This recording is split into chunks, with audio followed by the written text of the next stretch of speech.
perde a noção do tempo, né? Eu conversei não só com meus pais, mas com outras pessoas que foram torturadas pelo regime militar no Brasil. As pessoas perdem a noção do tempo, né? O meu pai tem certeza que ficou dias naquela cadeira, ele não sabe quanto tempo, realmente. Minha mãe também não sabe o período que ela ficou com a cobra naquela cela, mas para ela foi interminável, né? Caminhando e cantando e seguindo a canção. Vem, vamos embora, que esperar não é saber. Quem sabe faz a hora, não espera acontecer. Vem, vamos embora, que esperar não é saber. Quem sabe faz a hora. Sou filho do Marcelo Neto e da Miriam Leitão, dois jornalistas brasileiros.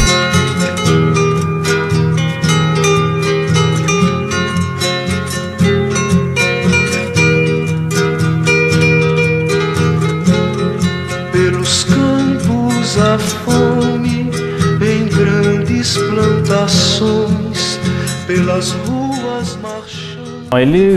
Eles militaram no Partido Comunista do Brasil em meio à ditadura militar, né? Eles eram estudantes, estavam na faculdade naquele período e, enfim, acabaram se envolvendo com o Partido Comunista e o partido estava na clandestinidade, né? Então era um período de extrema repressão, era um período em que a ditadura militar estava cerceando direitos civis, a imprensa estava censurada. E eles, jovens, né, acreditavam na liberdade. Quem sabe faz a hora, não espera acontecer.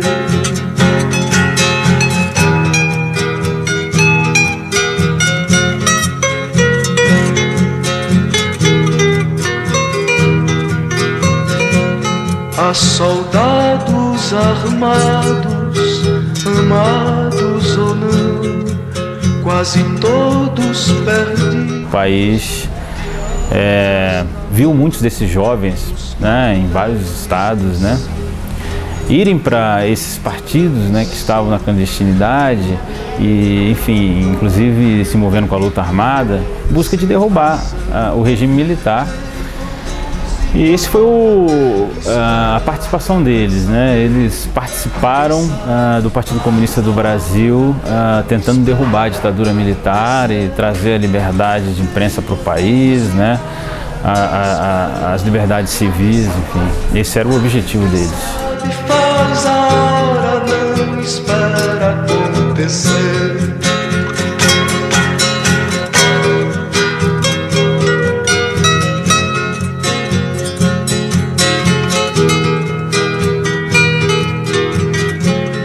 Nas escolas, nas ruas, campos, construções, somos todos soldados, armados ou não. E eles estavam no domingo, meu pai estava com uma revista Veja debaixo do braço, eles resolveram fingir que era um casal normal, que não participava, enfim, da militância política, que era perseguida naquele tempo, e resolveram ir para a praia.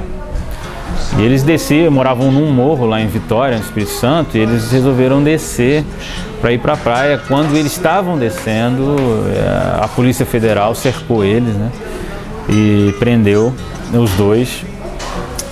E eles foram levados para o 38º Batalhão de Infantaria do Exército lá em Vitória. E aí, enfim, começou, poderia dizer que o pior período da vida deles. Não, o carro veio descendo na contramão, era uma ladeira, nós já tínhamos descido a ladeira e...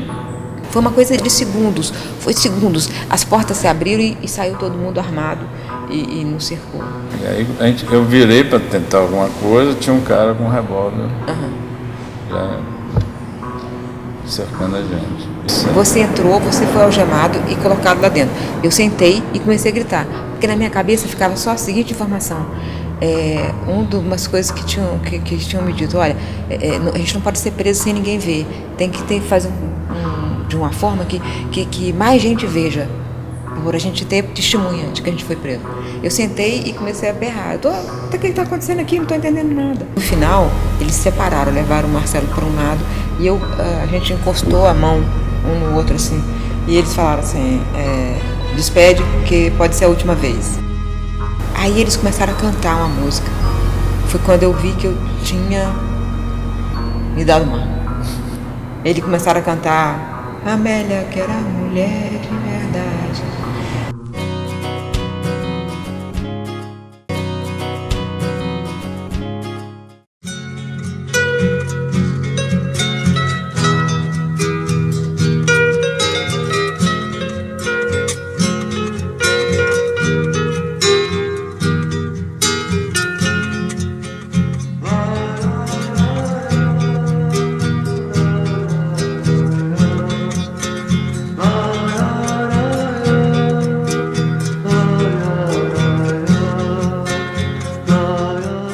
E aí são salas administrativas, era ali dentro mesmo do prédio da parte mais administrativa do Exército. Eu fui torturado na sala, sendo olhado pelo Duque de Caxias, que é o patrono do Exército.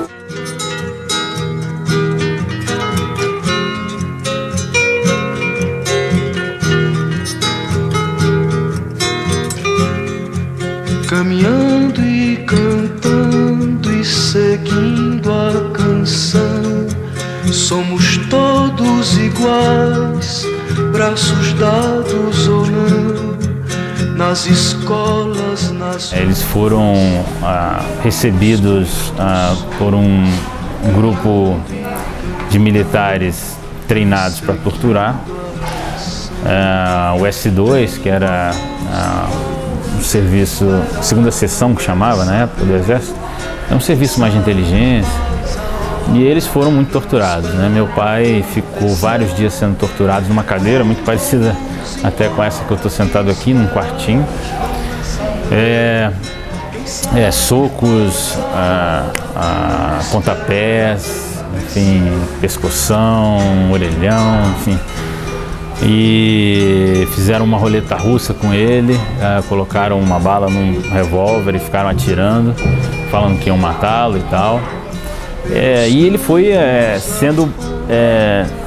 recebendo essas violências, só que não foi, precisa assim, de dias, nós estamos falando de dias, tá? Ele não podia dormir, quando ele cochilava, porque ninguém aguenta ficar acordado, passava um dia, 2 dias, e começava a cair da cadeira, o espancamento recomeçava. Então ele foi sendo espancado durante muito tempo ali. A minha mãe também foi muito torturada, né? Foi colocada num quarto que era usado como cela escura com uma jiboia. Ela não tem ideia de quanto tempo ela ficou ali, que ela sabe que ela tinha que tentar não se mover, porque ela, como estava totalmente escuro, era um breu, era um quarto que tinha aquelas coisas na janela pretas, então assim, não dava para realmente ter uma entrada de luz, então ela não sabia onde estava a cobra e ela tentava não se mexer, ficava imóvel, e ela não sabe quanto tempo que ficou ali imóvel, né? Ela se lembra só que o corpo dela às vezes começava a tremer do medo, né? E ela estava grávida do meu irmão mais velho, Vladimir,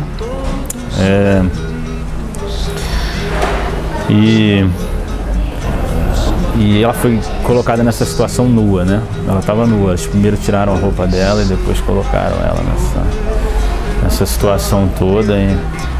E foi e ainda é muito difícil. Não é saber, quem sabe faz a hora, não espera acontecer. Vem, vamos embora, que esperar não é saber, quem sabe faz a hora, não espera acontecer. As pessoas perdem a noção do tempo, né? O meu pai tem certeza que ficou dias naquela cadeira, ele não sabe quanto tempo, realmente. Minha mãe também não sabe o período que ela ficou com a cobra naquela cela, mas para ela foi interminável, né? É um período assim que não dá para contabilizar. E outras torturas vieram depois disso, enfim, né? Bateram nela. Bateram a cabeça dela na parede, sangrando, né? Ficou sangrando e tal. Então era um momento muito difícil, né, para o país. As flores no chão, a certeza na frente, a história na mão, caminhando e cantando e seguindo a canção, aprendendo e ensinando uma nova lição. Vem, vamos embora, que esperar não é saber. Quem sabe faz a hora, não espera acontecer. Vem, vamos embora, que esperar não é saber. Quem sabe faz a hora, não espera acontecer. Nós estamos falando de uma mulher de 19 anos e de um homem de 22. Né? Você olha hoje, eu vejo uma menina, não, uma jovem de 19 anos. Esses eram os inimigos do regime militar, tratados dessa forma, né, pelos militares. E o mais grave, dentro de instalações do Exército, são instalações do Estado. Né? Aquelas instalações foram feitas para proteger os brasileiros, foram feitas para proteger eu e você. Mas ali eles estavam tendo, né, a função dela estava sendo distorcida, totalmente distorcida.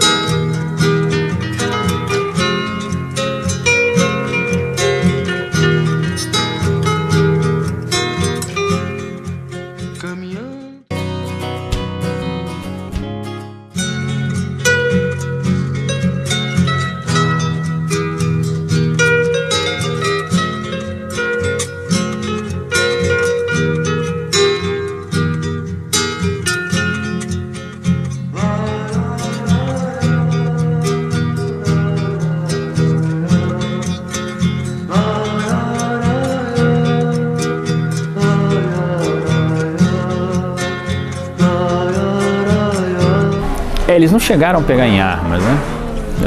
Alguns outros colegas pegaram, então, enfim, algumas outras lideranças até deles, eles não chegaram a pegar em armas, né? Eles estavam ali fazendo uma militância estudantil, panfletagem, pichação, né? Abaixo a ditadura, enfim. Meu pai era um líder, né, da faculdade, né, da Universidade Federal do Espírito Santo. Ele fazia medicina e ele era diretor do diretor acadêmico. Então ele era o presidente do diretor acadêmico, na verdade. O cargo, na verdade, oficial era esse. Então ele, enfim, liderou greves de estudantes, que naquele período era considerado um absurdo. Né? O que eles estavam querendo era melhorar o hospital das clínicas que os estudantes atendiam a população pobre. Então eram jovens, né, que estavam em busca desses ideais, na verdade, melhorar a situação do país, que era uma situação de muita desigualdade social, né, mais do que nós vemos hoje, né? Então esse era a ideia deles, né? E, obviamente que eles eram ligados a alguns ideais de esquerda, né, marxismo e tal, mas basicamente, assim, se você for olhar o trabalho que eles estavam fazendo, era esse: convencimento, trazer mais pessoas para o partido, tentar conscientizar as pessoas de que a ditadura militar estava cerceando direitos civis, até porque a imprensa estava censurada, calada. Então esse tipo de coisa, esse tipo de conversa que a gente estava tendo aqui não acontecia, né? Então assim, hoje que a população daqui está se informando disso que aconteceu, naquela época não tinha essa informação. Vem, vamos embora, que esperar não é saber. Quem sabe faz a hora, não espera acontecer. Vem, vamos embora, que esperar não é saber. Quem sabe faz a hora, não espera acontecer.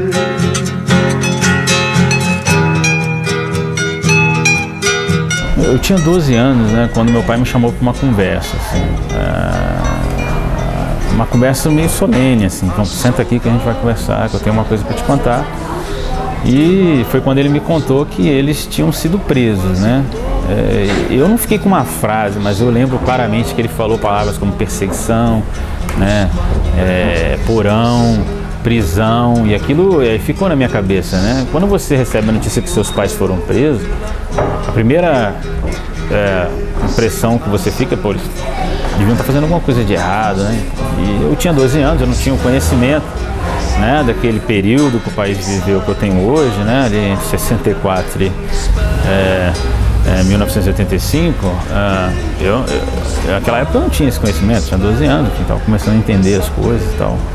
Então o que eu fiz foi, a partir daquele momento, tentar entender o que aconteceu, tentar descobrir de fato, né, o que tinha acontecido com eles, né? E aos poucos eu fui percebendo que, na verdade, eles estavam lutando por liberdade, né? E isso, para mim, na verdade, aquele primeiro sentimento de, oh, mas será que eles fizeram algo de errado, se tornou um motivo de muito orgulho, na verdade, para mim, porque eu sei que, em meio a extrema dificuldade, eles enfrentaram um medo e uma violência muito grande. Eu vi o Fuedes, eu vi ele passando, e foi também a segunda vez que eu tive certeza de que tinha ido mais longe. E quando ele passou, a imagem que eu tenho na mente é de uma pessoa tranquila. Eu sempre tive a sensação de que o Fuedes entregou, né, sem tortura, porque ele estava bem.